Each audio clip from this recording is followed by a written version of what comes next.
All right. What are we talking about? How to choose the right goal weight, right? How to choose the right goal weight. All weight loss success starts with choosing the proper goal weight, I believe. And there's a good chance that you're not choosing the right weight. And so that's kind of an important thing to get right off the bat. Why would you be choosing the wrong weight, right? How do you even go about it? Now, a lot of people, when they think about a goal weight, choose a weight kind of arbitrarily, right? So you might be using like a BMI chart, which isn't a bad place to start.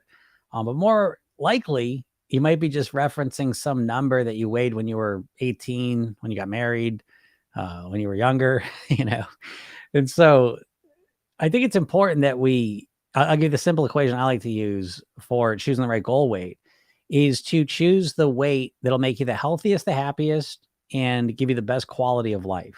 Right. And so when I mentioned quality of life, I think this is an important part of it because we can't just choose a weight as if it lived in a vacuum, right? Because you can't just be a weight. You've got to live a certain way. You have to live a certain lifestyle, eat a certain way in order to achieve that weight. So we want to recognize that there's the weight you want, and then there's the way you're going to have to live in order to achieve that weight. And a lot of times I think people just choose the weight without taking into account how they're going to have to live, what they're going to have to do to make that happen. And you need to. I always say that the example of, I off and on over the years, I want a six pack. So okay, I want to have a six pack. I want to have abs, and I got all motivated about it for a little bit, and then I just never make it happen. Right? I would always it wouldn't happen. I'd quit before I ever really made it work. And so I reflect on this one time. I was like, well, I master my weight. Why am I doing the ab thing? And I came to realize I didn't really care. I didn't care about having abs. I'm a married guy with kids. And so, it's like my shirt's off 3 hours a year. It just doesn't matter to me, And so it made me realize that a lot of times when people are choosing a goal weight for themselves, they're kind of just picking this weight that may not have much meaning to them, And if it doesn't have much meaning to you, it's unlikely you're going to achieve it, right? Because losing weight, is a change that is difficult. It's a challenge, right? It's not pretend it's not, right? It's always hard. It's a whole lifestyle shift and change. It takes a lot of work.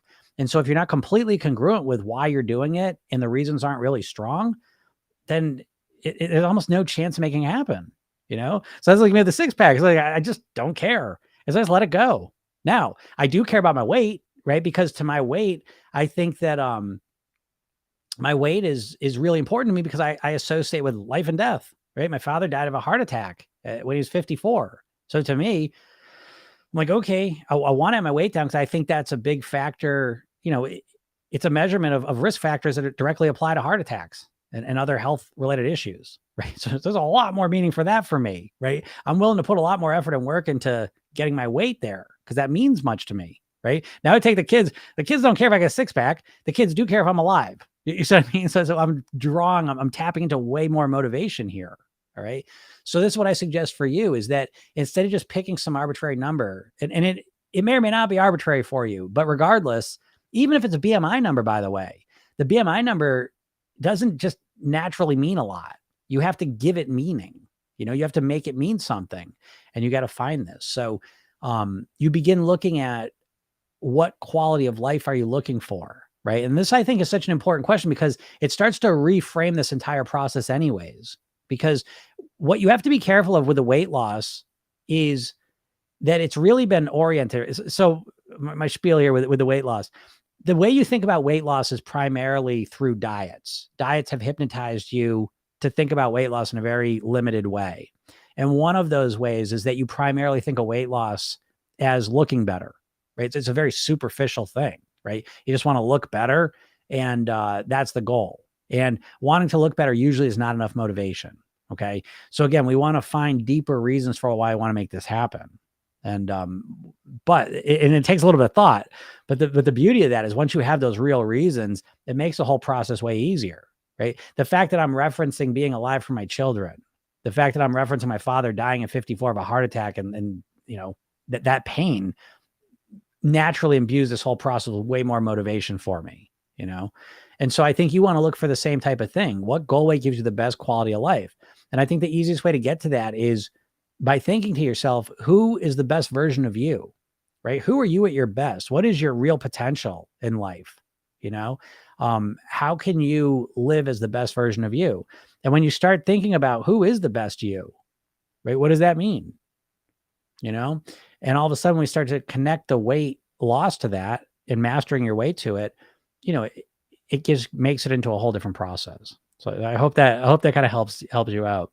Someone says, "Do you think people are allowed to laugh in Hawaii, or are they just allowed aloha?" Oh God, that's that's a good one. I'll probably use that. Um, so yeah, so what this ultimately gets to, though, the heart of it is ultimately the motivation that you want to have for this process. And so, how do you get more motivated to want to lose weight? Right. So it starts with a goal weight, but the goal weight, you want it to be a very thin veneer of what's deeper underneath. So if you ask me why I want to master my weight, it's because I want to live as long as I can for my kids. That's the kind of the core of it. But then on top of that, I want to have energy. I want to feel good about myself. I want to be a good role model for my kids. I want to have more energy so I can run my business. I want to be able to play with my kids, do fun things with them. I want to be the husband I want to be. I want to be the brother and the family person I want to be. I want my friends. So all of these things start. Oh, thanks for the rose. This becomes the focus for me. So I like to say, like, you want to take your weight loss and wrap it in personal development. You've got to give it more meaning, because weight loss in of itself doesn't have much meaning on top of it, right? Think about this, that your body and your brain are evolved over millions of years in a food scarce environment. So your body and brain want you to eat as much as possible, right? So the idea that you're going to be motivated to lose weight, there's no structure in your brain or body that are motivating you to want to lose weight. It's just not happening. And so you need to find deeper reasons, more compelling reasons why you want to make this happen that fit for you. And so again, typically the easiest way to make this happen is when you find things in your life that you're already motivated about. It's usually people, these like kids, partner, family, friends, and you think, what relationships are most important to you? And then ask yourself, how can I make these relationships better? And how are they being made worse because of my weight? Not because of how you look, but because of how you feel physically, mentally, emotionally. Mia, do you read I can't be hypnotized every day? I feel like I see this. By the way, everyone can be hypnotized. Everyone is constantly hypnotized. Now, you may not be able to be hypnotized by a hypnotist, but I promise you, you're hypnotized all the time. Every time a person watches a movie or a TV show, they're hypnotized. Right? There's no avoiding it. You can't not be hypnotized, right? Really, what hypnosis is, by the way, it's a process of influencing your subconscious mind. And the language of your subconscious mind is imagination. Okay? So when you're watching a TV show or a movie, what's going on? You're imagining you're in that scenario. Right? When you read a book, right? You imagine you're in that scenario and you have those experiences and you get a feeling from it. Right? So there's no one's not being, you can't not be hypnotized. Now, you may not be able to be hypnotized by a hypnotist, right? That's one setup of hypnosis, right? And it's just one. But you're always hypnotizing yourself anyways, constantly. You're up in your head talking to yourself constantly. It's influencing you. Someone says, I'm very hungry right now, but I'm on a diet and I have an urge to binge. What do I do? Well, here's my thoughts on dieting is that I don't like it. And I think first off, now again, I don't know all the situation that you're in here, but the first thing that I suggest is that I think that diet is an overcorrection for most people. It's too quick. So what I mean by that is that the average American consumes around 2,700 calories a day. The diets used to, I don't know where they're at now, but a lot of times the diets say cut down to 1,200 calories, right? That's a 65% reduction in calories day one. It's too much. It's just too much. And I know you want fast results, so you'll do anything, right? But it's like, if you've cut your calories down by 65%, you'll probably be pretty hungry, and once you're really hungry, I don't know. I don't know how you, don't ask me. I don't know what you do when you're starving and you're really, really hungry. It's like, I don't know what to do to not eat. I know about managing hunger in a systematic kind of strategic way so that you're not that hungry, but you're reducing calories. But I don't know how to be really, really hungry. Well, I have insulin resistance, so it's kind of hard. Again, I mean, and again, I don't know all the situation, but it's like, let me ask you this. You're on a diet. Tell me a little bit about the diet. Tell me, like, how many calories you cut out. What's the philosophy? Which diet are you on? That's what I'm curious about. And then I might be able to throw some things at you. Yeah, having insulin resistance it makes it harder to lose weight for sure. But I always tell this to people with insulin resistance or metabolic disorders, menopause, hormonal issues, is that in that situation, you really, really want to double down on the lifestyle pieces. I double down on the lifestyle piece. I don't have those issues. So I think it's that important. But a lot of times you never know how much is the insulin resistance or the metabolic stuff or the hormonal stuff and how much is the lifestyle. And what I mean by lifestyle is your sleeping, your hydration, your relaxation, breathing, nourishment, movement, meditation, and maintenance, gratitude.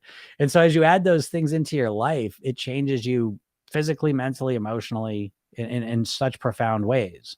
I'm not saying it fixes insulin resistance, but I'm saying it helps mitigate some of the damages of it. Okay. And then there's obviously changing how you're eating. But I get it. You're really hungry right now. You're on a diet. What's the diet though? Right? What are you trying to do? It's a diet, especially for insulin resistance. It's around 1,400 calories. I should probably drink water. Yeah, there you go. Yeah, definitely. I would definitely suggest drinking water. That's what I mean. Like, I think of weight loss, and again, you're not getting this with the diets. I talk about this a lot because it makes me crazy.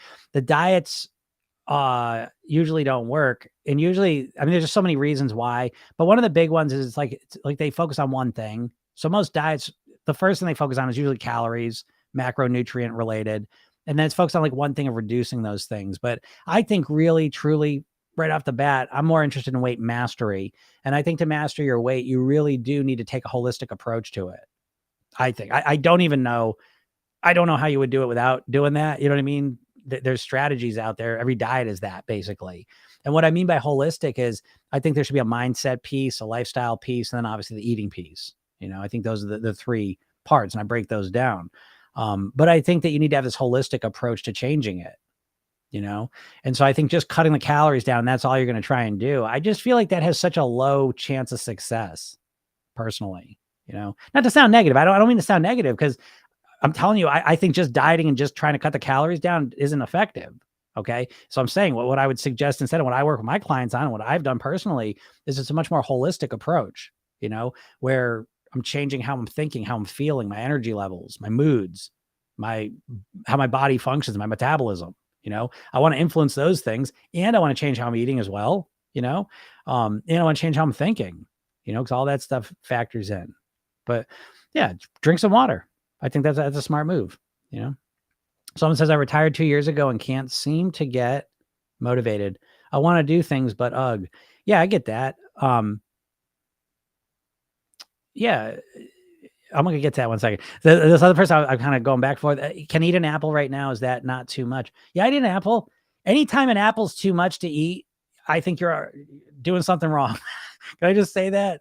Right? When you're trying to lose weight and you feel hungry and you're worried about eating an apple because you're worried it's going to be too much calories, you've got to take a step back and reevaluate. Okay. Eat yourself silly on apples. You know what I mean? Like fruits and vegetables. Now, again, I don't mean this literally, like you can't eat just, nonstop fruit all day. But I think if you're worried about an apple having too many calories, you got to kind of reevaluate what's going on. Okay.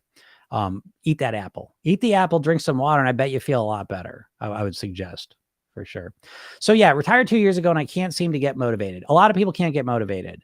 And this is, you've identified the problem, right? The main problem everyone has who's struggling with weight is that they can't get themselves motivated, So how do you do it? Well, there's two sides to motivation. Okay. The first side is what you expect you have to do. And this is where the diet mentality comes in again, where when people think about losing weight, they primarily are thinking in terms of diets. Okay. And when you're thinking in terms of diets, you're probably thinking about overcorrecting, which another way to say that is that when you think about diet, when you think about weight loss, the only thing that even slightly motivates you is to start losing weight quickly. And the only way you can possibly lose weight quickly is to do something extreme. Right. And so a lot of people, they're in all or nothing mode, right? It's literally all or nothing. It's very binary. I'm either doing nothing, not thinking about it, I'm not motivated. It's been 2 years. I can't get myself to do it.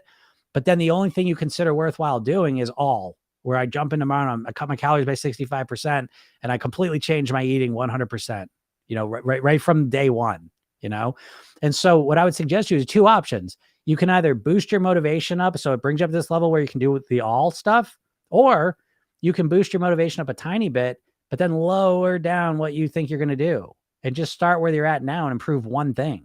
Just work on one thing this week. Now I know you don't want to do that because it feels like, well, what's the point of doing one thing?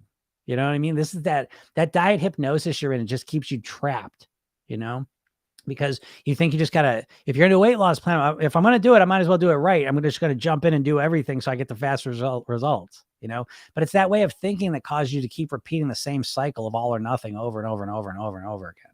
You know, you got to change up the way you approach it. And I think that's one of the big ones is that, again, and to get the motivation up here is almost impossible, by the way. It's very, very difficult, you know? So again, the strategy I like to do is get the motivation up more and then get what you're trying to do down a little bit. So it's more sustainable and manageable. So you don't have to be motivated up to a level 10 to do it, you know? But at the same time, understanding how to motivate yourself, I think is the most important part of mastering your weight, you know? And you have no idea how to do it. You know, again, I don't mean to sound negative here, folks, but how long have you been focused on your weight loss? And again, you only think about your weight loss in terms of diets. I know this. And you don't have any clue how to motivate yourself. You have no idea about the nuts and bolts of motivating yourself, you know, which is to say that diets are like a carnival game. They kind of tell you what to do. They give you the plan, but they never show you how to actually get yourself to do it. They never give you the mindset piece, you know. They never give you the nuts and bolts of how to actually change your thinking and your behavior so you actually do it, you know? And you keep chasing this, you know, like you can just keep thinking that there's some magical plan is going to appear and you're just going to follow it, you know? It's not. You have to have more understanding of the deeper aspects of changing your behaviors and your weight. When I'm stressed, which is almost all the time, I eat a lot. My discipline disappears. Yeah, absolutely. Let's talk about that for a second. Why do you eat more when you're stressed? Right? This is why, again, number 3 in my lifestyle plan is relaxation. It's crucial. If you're not going to relax, I don't even know how you're going to lose weight, because even if you lose weight, you're still going to be miserable. You know, again, this is all about quality of life. I think that's the better goal than just weight loss. And it orients you better, because when we just focus on weight loss, we'll do anything. We don't care what we do. You know, when we focus on quality of life, we tend to choose more sustainable and beneficial ways to lose the weight, right? But why do we eat when we're stressed? Well, let me give you my explanation. I think what happens is, as humans, we've got 2 nervous systems, 2 automatic nervous systems. We have our sympathetic nervous system, which is our fight, flight, or freeze response. And we have our parasympathetic nervous system, our rest and digest one. And so when we're stressed out, our sympathetic fight, flight, or freeze response is activated. Now, when we activate our sympathetic nervous system, what happens is we pull blood away from our brain and it goes out to our muscles. And we don't think as clearly. Instead, we become very reactionary. Our thinking becomes very limited, very emotional. And in that state, it's very difficult to eat the right foods because A, you have more hunger for unhealthy stuff. And B, you have less ability mentally because you pull the blood away from literally your prefrontal cortex, which is where your willpower is, your logical, rational thinking is. And so you get in that state and you kind of, what do you say? I don't give a shit what I eat, you know? And you're not even thinking clearly. You're not thinking like yourself, literally, you know, when your sympathetic nervous system is activated. Do you believe this? I think sometimes like people don't even believe this, you know? And it's like, this is what I mean. Like why the diets are leading you wrong is they never even explain to you what are you working with here? You have an intuitive sense of who you are that's completely wrong, right? You think you're like this conscious being that can just be told what you should do. And then you think you should just do it now. It's so wrong. It's just gobsmacking. And it's okay that it's wrong, but the problem is that you don't realize it's wrong. And so you blame yourself. You think there's something wrong with you, which is why you can't lose the weight. When in reality, it's much more that you don't have a good strategy. You have not been taught what you're working with here. How do you manage your brain and your body to get it to do what you want it to do?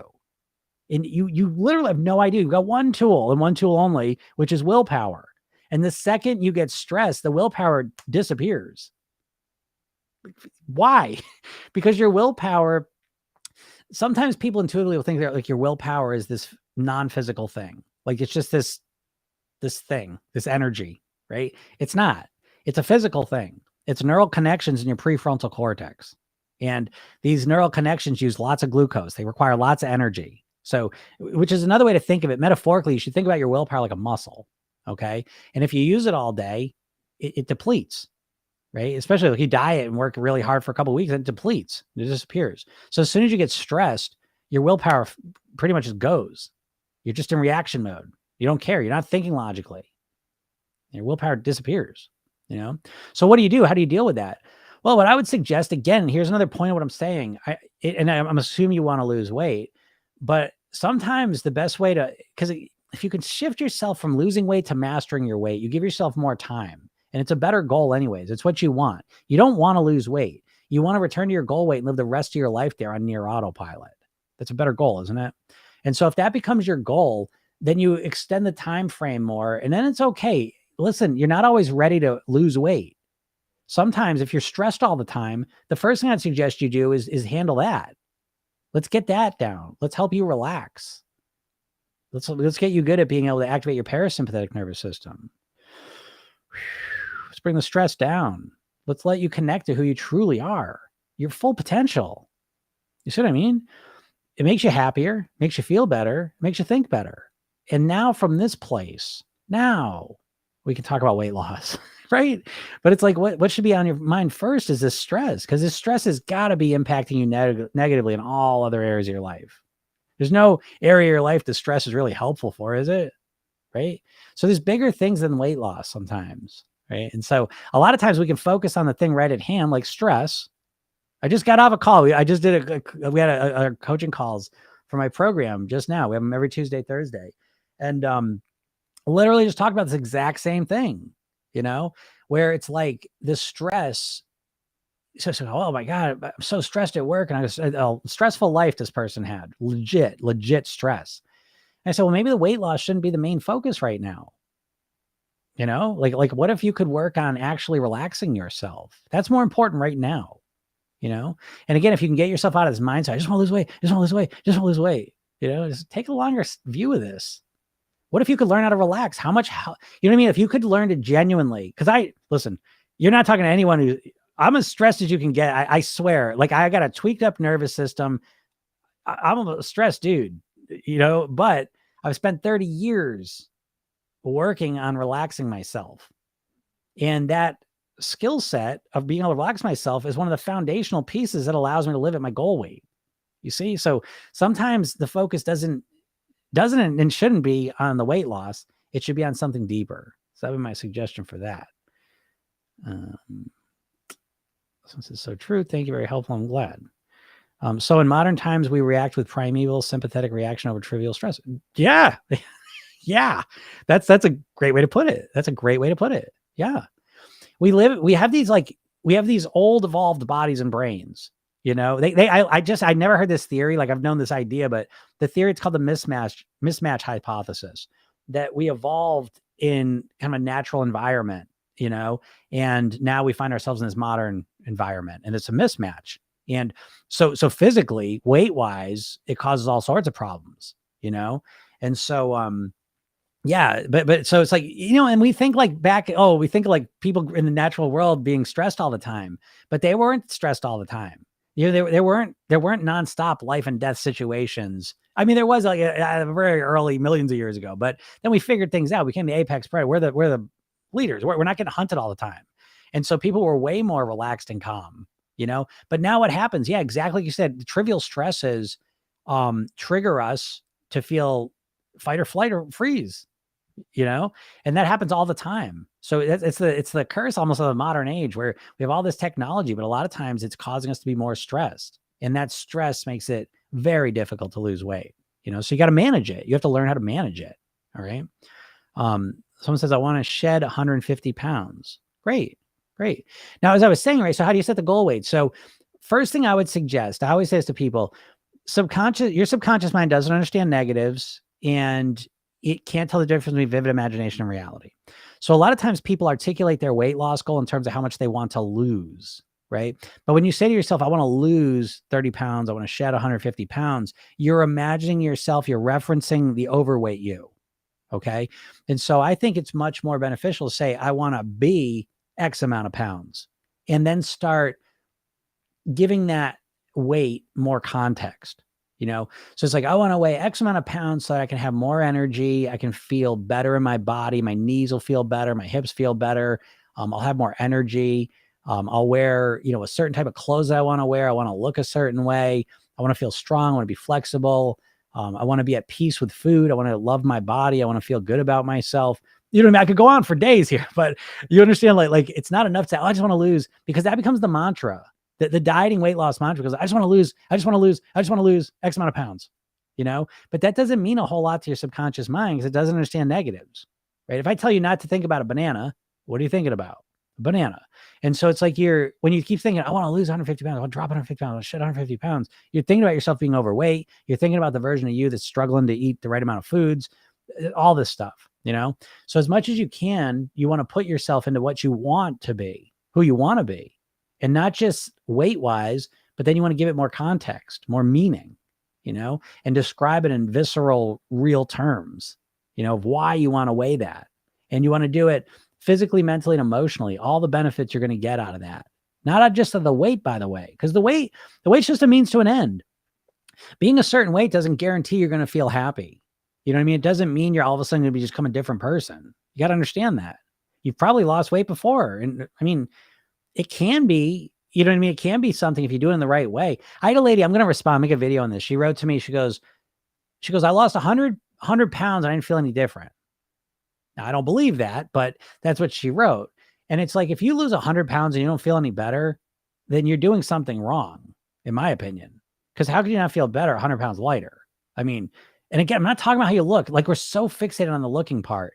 But if you're carrying 100 pounds less a day, you're going to have more energy. You're going to feel better physically because there's just less work. You know what I mean? You conserve more energy. You're going to have more energy. It's easier on your physical body, right? And then mentally, look, come on. You know what I mean? Don't tell me you're not going to feel like a better version of yourself, but it depends how you do it too. If you just starve yourself, no, this is miserable. I hate this. That's what you have to take into account. That's why that goal weight's so important, because a lot of times people are picking a weight that's so low, they have to drastically change their life. They have to live a lifestyle they don't enjoy. And so, you know what I mean? Like, that's what I'm trying to say. The weight doesn't guarantee that you're going to be happy. The weight is just, it's just one marker. And so you've got to pick a weight where you're comfortable living that lifestyle. How am I willing to live? Because we all know whatever weight you want to live at, you could live at if you're willing to just drink water and eat carrots, but you're not willing to do that because that's a shitty quality of life, So take that into account right from the beginning. Don't just keep picking this arbitrary low number. What do they say? It's like just saying, don't let the perfect be the enemy of the good. And I think that's so appropriate with the weight because people are so obsessed with this number they keep saying a lot of times.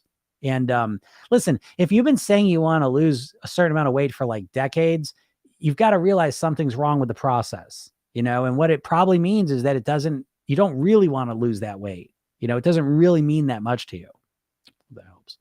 Someone says eating almost becomes like a distraction from the stress. Yeah, absolutely. And it is literally when you're stressed a lot, you use the food, and we've been conditioned to use food primarily as a way to feel the emotions we want and to not feel the emotions we don't want to feel.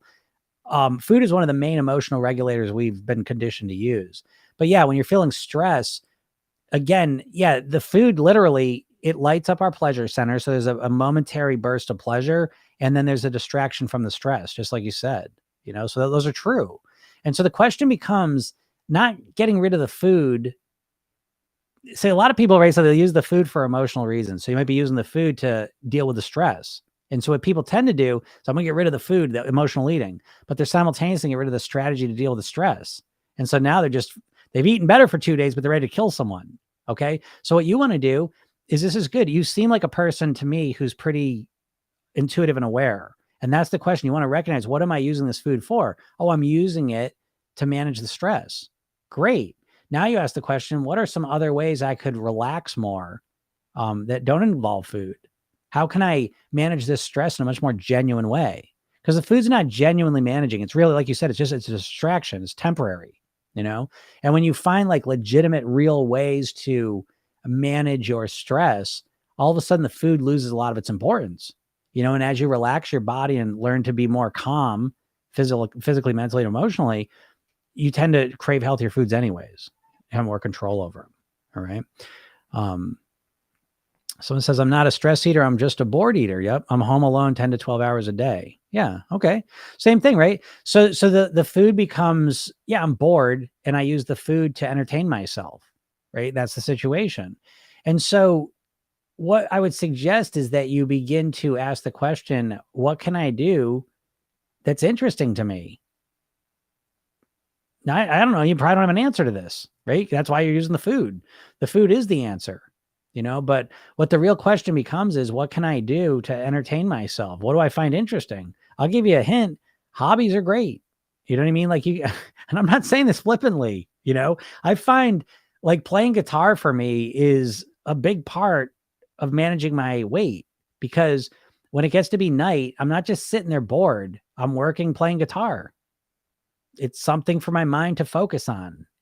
Again, dopamine has a huge impact on how you eat and ultimately what your weight is. And so I'm getting a lot of my dopamine from playing guitar, whereas I used to get it from what snacks I was going to eat and looking forward to eating those foods all night, So I don't know. Like I'm not, again, it sounds flippant because it sounds like just when people say, oh, well, I eat out of boredom.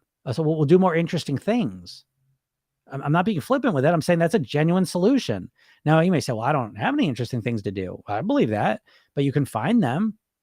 There's things you could do that are more interesting. If you're home alone 10 to 12 hours a day, again, there's all kinds of solutions that are probably in front of you that you could tap into, but you may not have been thinking about that question. What can I do to, feel more connected, more entertained? I don't know what feelings you want to have, but as you've been asking the question, how can I feel the things I want to feel more?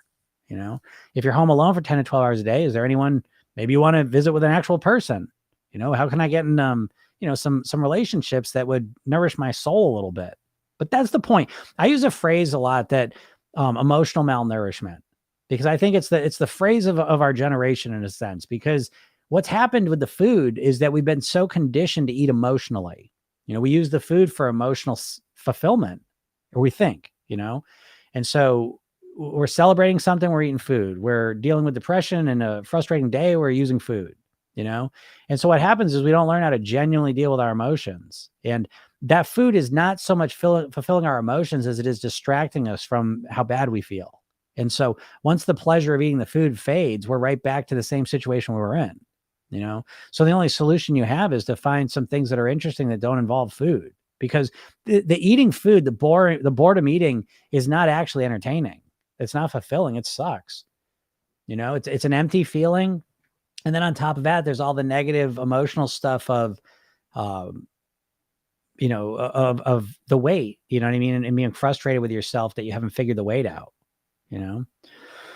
So yeah, it's important. The emotional eating one, yeah, that's a big one. And I think even the way people approach that, they just want to throw out the emotional eating, and they don't realize that emotional eating has a positive intention behind it. You know what I mean? Like, you're doing it for a reason. You're not doing it because you want to be overweight. You're doing it because in the moment, it makes you feel better. It alleviates the boredom, but it's a trick, it doesn't really alleviate. It just feels like it. There's way better ways, but it takes a little bit of work to figure out what those are, for sure. But once you figured them out, you know what I mean? You're on a completely different path. It's way better, no doubt about it. But yeah, I mean, there's lots of things you could do though. You get 10 to 12 hours a day. I don't know. Maybe if you feel lonely,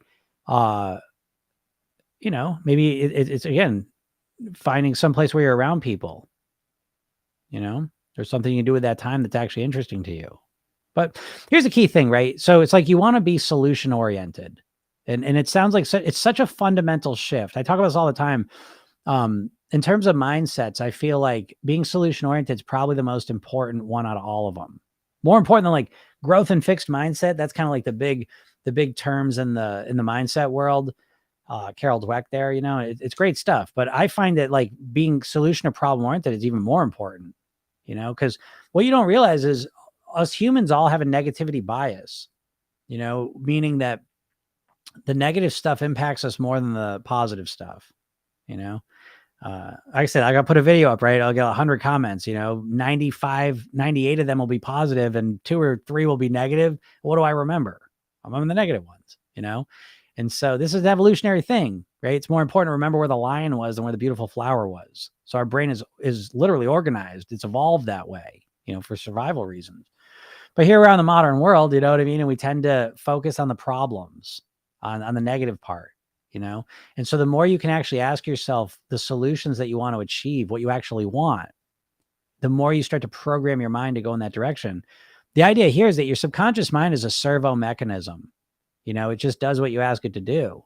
But a lot of the specific questions you're asking of yourself are very problem oriented. Why do I keep doing this? Why do I keep eating when I'm bored? Why can't I stick to a plan? Why can't I lose weight? And you ask these questions and your subconscious mind just answers them, right? It just goes, "Oh, because this happened. You did this when you were a kid, and because your mom was like that." And you know what I mean? Like it just throws up all these answers. And a lot of times, like now we have the answer, we just keep cycling through those questions 24 hours a day, decades long. You're cycling through the same questions.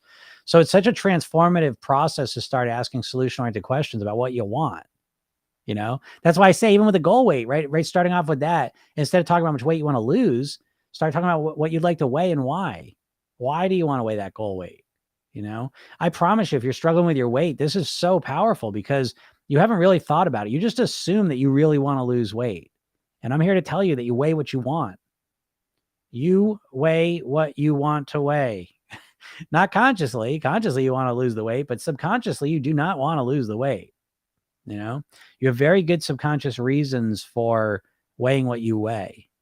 And you need to recognize those. So even like the boredom eating, right? You're eating that way because it's the way you've learned. It's the main strategy you use to entertain yourself, to not feel bored. If you had a better strategy, you'd probably use that, especially if it's a strategy that kept you at your goal weight. That's way more compelling. But we always do what we want to do. And your weight's no exception. So what are some reasons? I mean, I have people like, well, I want to lose the weight, but I'm worried about the loose skin. I want to lose the weight, but I'm worried about attention from men. I might be in danger. There's always a subconscious reason that is why you weigh what you weigh, right? Imagine that. But I think it's empowering to know that. It's frustrating sometimes, to realize that. But you're in control of your weight, you can weigh whatever you want. Insulin resistance, hormonal issues, menopausal, weigh what you want. That's the key word, right? What do you want to weigh? I don't know, but you can do it. But the main key is to get congruent with it, to want to, I always use the example, like if the person you love the most was kidnapped and the kidnapper said, you'll never see them again unless you lose weight this month, right? Would you struggle to lose weight, or would that be the easiest weight you ever lost in your life? Right? So yeah, it'd be the easiest weight you ever lost in your life. Why? Because you're congruent. You genuinely want to lose the weight. And then all of a sudden, everything changes. But everything changes on the inside in your head, not on the outside. Because the kidnapper said, well, you know what else I'm going to do? I'm going to put all your favorite foods around you the whole month. What are you going to do then? I'm not going to touch them. I don't care. Because you make this line in the sand. You say, that's it. No, you just close off to that, right? That's the value of motivation, real, genuine, congruent motivation, and it takes some work, because the way you think about weight is all not congruent.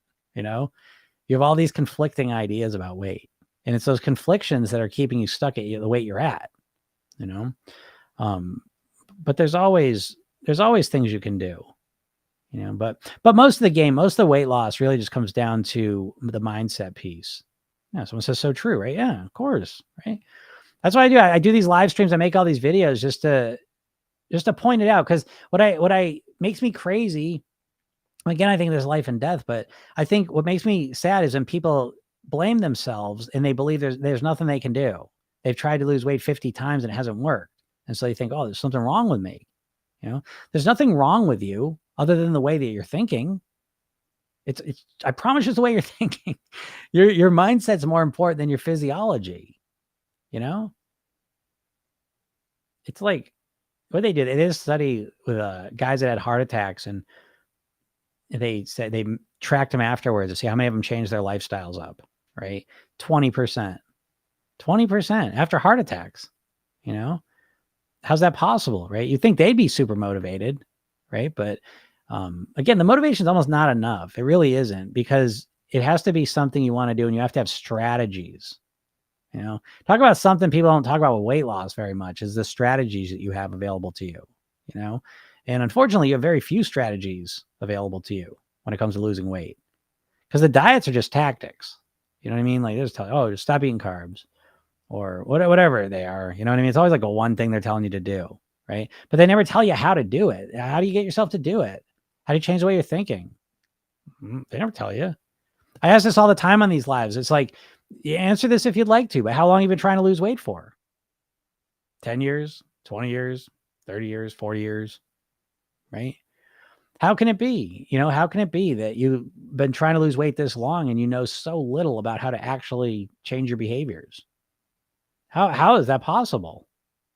It's not like it's rocket science, but it's not that it's rocket science, but that, again, someone says I couldn't do keto because you can't have any alcoholic iced beverages ever, like an occasional one. Yeah, of course. Yeah. No, I will tell you, I would change that word couldn't to I didn't want to.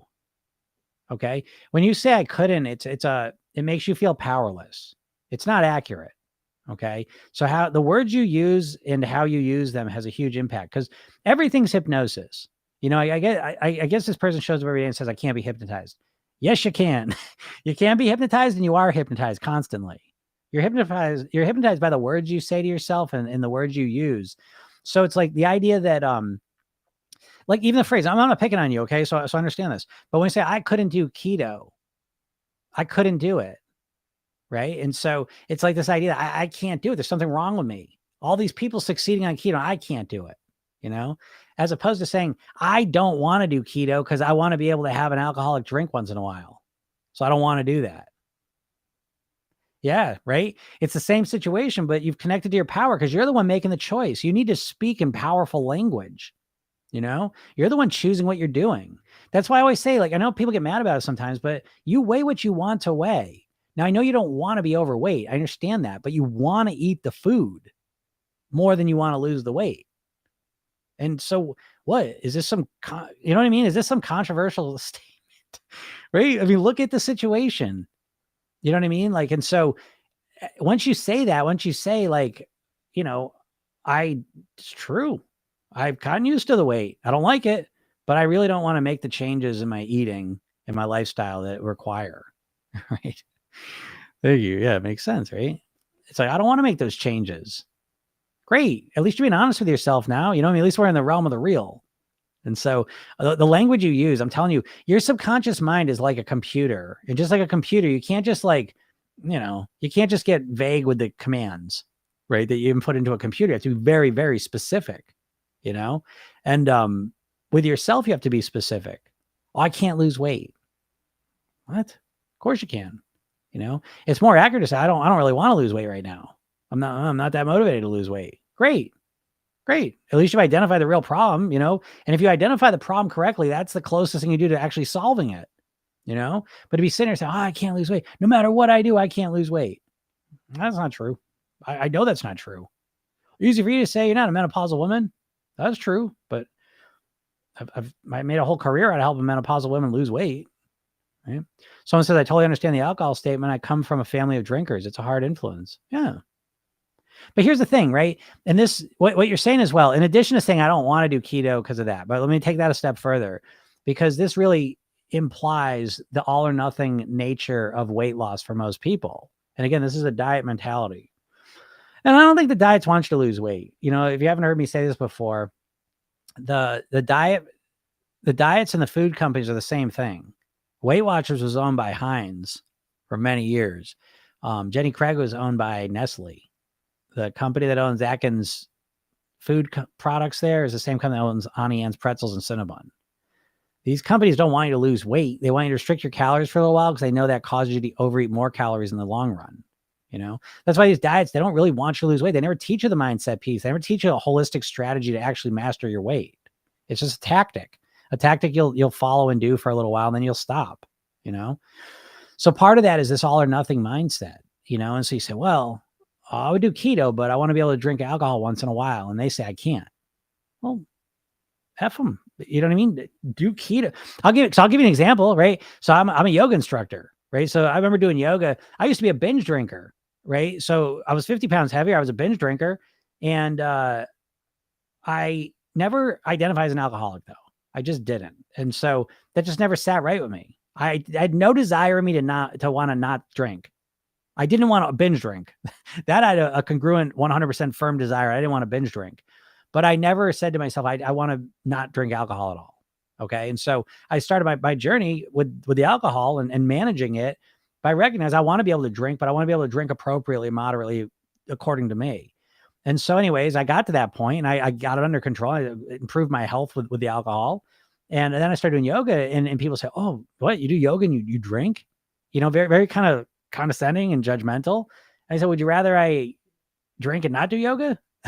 You know what I mean? Like, so it's like, I think that's another part of the all or nothing thing, And so I think that if you like keto, which you probably don't, but it's like, if you like keto and it's getting you results, but the only problem is that, you want to drink an alcoholic beverage once in a while, I would suggest that you do keto like you want to do it and then drink alcohol once in a while. My approach when I work with people is they come up with their own plan.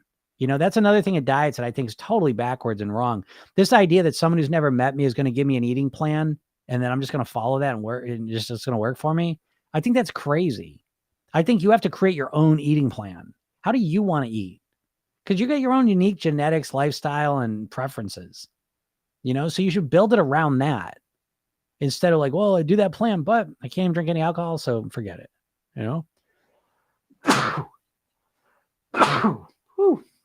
Excuse me. But I know, what do you want to do? And then there's the other level though. Do you want to do keto so hard that you go into ketosis? Is that how you want to live your life? You know what I mean? Following a diet that they came up with originally for epileptics to treat epileptics. Is that how you want to live your life? So you can never eat a piece of birthday cake again? Never have an alcoholic drink? Never eat a piece of bread, some cheese?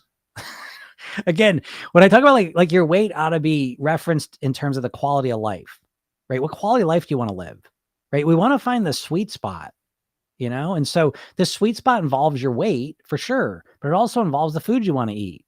And so I think this way works a lot because what most people do when they want to lose weight is they try and just completely deprive themselves of all pleasure, right? Most people base their weight loss on a pain motivation strategy. It starts with some spontaneous pain-based thing.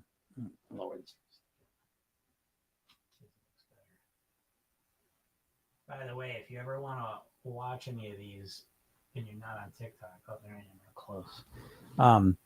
If you ever want to watch these not on TikTok, you go to my YouTube channel, right? And I got a podcast. Yeah, that's a lot better. Before I look at a little kid sitting in a chair. So I'm on YouTube. I got a podcast, Program Yourself Thin, so you can listen. I do these all the time. But yeah, okay. So getting back to like using pleasure, imagine losing weight in an enjoyable way, right? But what most people try and do is that there's usually a spontaneous pain-based situation, right? You step on the scale, you see the picture of yourself, you catch your reflection, someone says something to you, you go to the doctors, and you get so upset. You say, that's it, I got to do something. But that state is a stress state. You're not thinking clearly. Your sympathetic nervous system's activated. You're very emotional. You're in a hypnotic trance. And you're like, I don't care what I got to do. I just want to lose the weight. In that place, you're likely to choose some really extreme plan. And then you try and beat yourself up the whole time. You keep referencing the picture you saw, how big you looked, or you're always referencing the pain to try and keep yourself motivated along the path. Is that not what you do? Right? Right? Oh, someone says you're so motivating. Thank you for the great information. Oh, you're welcome, Robin. I hope this helped you out. So people try and they try and stay fixated on that pain because that's usually the only motivation you've ever really felt to lose weight. Maybe some people randomly like the wedding they really were hyped up for, some big event that they were hyped up for, but usually it's some pain-based thing. I don't want to feel this anymore. I got to move away from it. But then it becomes everything you're doing is about pain because then you say, okay, I got to cut out all carbs. I got to cut out all alcohol. I can never drink again. I'm here to tell you that the best way to ruin your weight loss plan is to be all or nothing, and just 100% strict. I don't know. Will it give you the fastest results? Technically, if you could do it, right? But you can't do it. You can't keep up with it. So again, you're so obsessed with fast results that you choose unsustainable plans, So if you can bring a little patience into this process, you can choose more sustainable things. All right. See you later, Robin. Thanks for being on this. Choose more sustainable plans. How can I lose weight and still drink alcohol once in a while? That's what I'd like to do. That'd give me the best quality of life. I'd like to weigh what I want to weigh, and I'd like to be able to drink alcohol sometimes. Where's the sweet spot? I don't want to drink too much alcohol. That ruins my quality of life. right? I don't want to be too overweight. That ruins my quality of life, right? So where's the sweet spot? Where do I get the most enjoyment? Where's the most pleasure for me?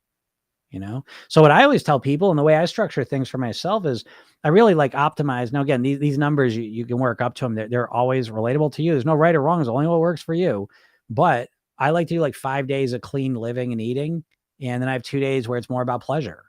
Now that's the goal. It doesn't always work out exactly that way. I don't eat perfectly. Again, 5 days are usually Monday through Friday. And then the weekend's more the pleasure part of it. But that's how I structure things.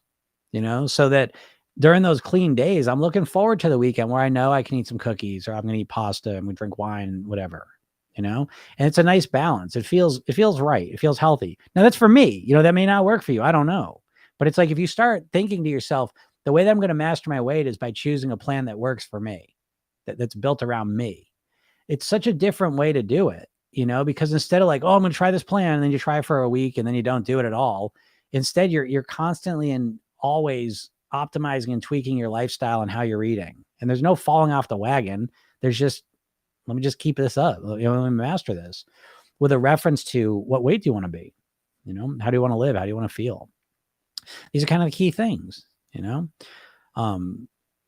know. It makes me nuts because it's like, I don't know, like weight loss isn't as hard as it seems, is what I try and tell people. And I say that because when you have the mindset piece, like when you know how to influence your thinking and how you think about weight loss and food and yourself, and when you have good strategies that work for you, that are optimized and custom made for you, like weight loss is a lot easier. It's like, it's not easy. I shouldn't say that, right? What I say, like, it's simple, but not easy.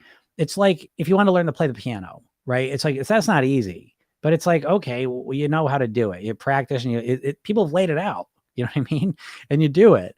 And so weight loss is like that, but the diets never give you that. They just give you like the superficial, oh, just eat this way. Well, that's not the problem. You're right. You already know what you should and shouldn't eat. The problem is you can't get yourself to do it. And it's because you've never learned about the mindset piece. You've never learned about the lifestyle piece. You never think about this stuff strategically. When you do, it changes everything and it makes it easier. Someone said, any tips for food obsession? I can't stop thinking about food while trying to lose weight. Yeah. I get that. I'll tell you how I know that one, right? So for a little while, I was a raw foodist, right? What's that mean? I just ate raw food.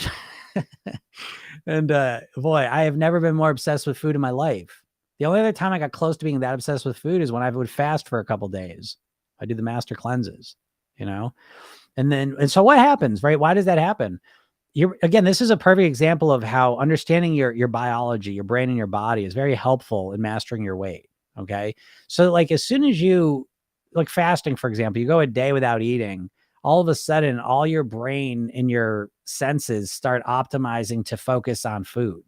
You literally, you zoom in on food, and any little food that happens, any smells, hypersense, everything starts being optimized to getting you to eat, right? So the secret to losing weight is to become less obsessed with food. And how do you do that, right? How do you do that? Well, the first thing is I would suggest that you understand the strategy of you understand calorie density. Okay. Because, what you think because diets, again, I can't say this enough. Diets don't want you to lose weight. Their diets are all run by the food companies, and they're all just tactics that are inadequate, completely inadequate. And usually what they're trying to do is tell you, cut the calories or cut out a macronutrient, right? Most calories are built around cut the calories down or cut out the carbs, cut the protein out, cut the fat out, or add one of those in more. Okay. And so it's all about the food in terms of calories and macronutrients. But what I would suggest you start looking is understanding the sense of calorie density and volume of food, what that means, right? And so the reason I say this is because a lot of people in their minds think in order to lose weight, I have to be really hungry, right? You think you have to deal with a lot of hunger in order to lose weight. And I think that's the complete wrong way to go.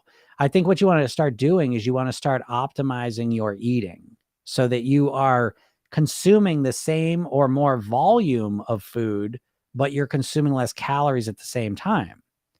So how do you do this? I'm going to answer your question, Sam. That's a good question. So for example, right, a cookie is this big, but it's packed with calories. Okay.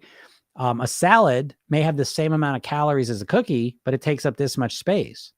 And so a lot of what makes you feel satisfied and full, part of it is your stomach, right? So as your stomach contracts, it releases ghrelin, which makes you feel hungry. Also, there's another thing called, like, when it goes into your intestines, there's a thing called the ileal brake. So if you eat like a lot of volume, your intestines feel fuller and they send a signal to say we're good. Okay. So what we want to do is we want to start eating more foods that are less calorie dense, which is a fancy way to say natural foods, pretty much, right?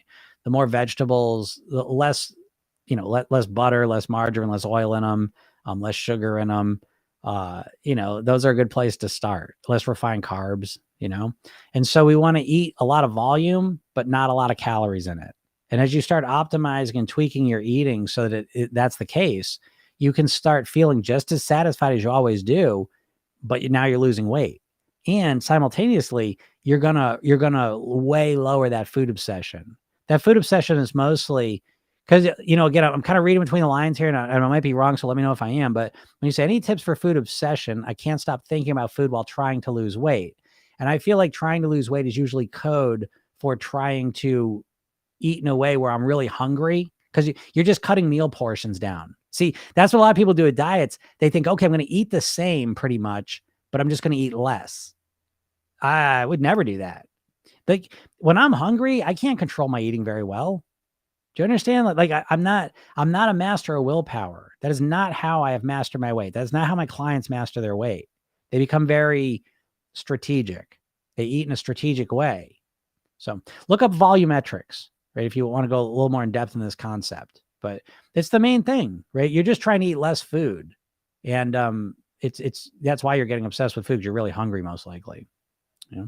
Let me know if that's not the case. Can I program good habits through meditation? Okay, so this is my thoughts on meditation and hypnosis. I think meditation, in my mind, is when you are either clearing your mind of thoughts or you're just focusing on one single thought. Okay, you're basically trying to focus your mind on one thing, And so when I'm meditating, I want to not have thoughts. I'm taking my attention and putting on my breathing and my relaxation. All right. And some people use mantras, and so that they'll put their attention on that one mantra, saying it over and over and over again. Okay. So in that sense, I don't think meditation helps you program in good habits, because meditation is more about an experience of quieting your mind. Now, through that experience, you start to recognize how your mind works much more effectively. You start to notice how thoughts come in and that whole process. But hypnosis and meditation, if you look at brain scans, they look very, very similar. They're very similar states of being. But the hypnosis, the purpose is that you are giving yourself suggestions to help you do exactly what you're saying. So that's how I have a process I come up with. I call it self-hypnotic programming. You don't have to go into a deep hypnotic state. All you need to do is just relax and activate your parasympathetic nervous system. And then you use your imagination to program in the habits you want to do. And ta-da, that's my program. That's how I help people create change. You have a subconscious mind that runs programs that have been installed into it. And so basically it's a way to install programs into your subconscious mind so that they run on autopilot. The good habits, though. So yes, I think self-hypnosis is good for installing habits. Meditations I've seen are not, okay? Because meditations, it's like you're trying to quiet everything down. In hypnosis, you're looking to install things in that calm, quiet environment. I hope that makes sense. How do you stop binge eating? That's such a big question that it would be hard for me to answer, because there's so many different levels to the whole thing. I don't deal with binge eating or eating disorders. I deal with people that have, normal eating habits and patterns and mindsets that are just struggling to lose weight. Okay. So I'm going to skip that because that's such a big question. If you want to ask a little more specifically, I could probably answer it, but binge eating, I don't know which way to go with it.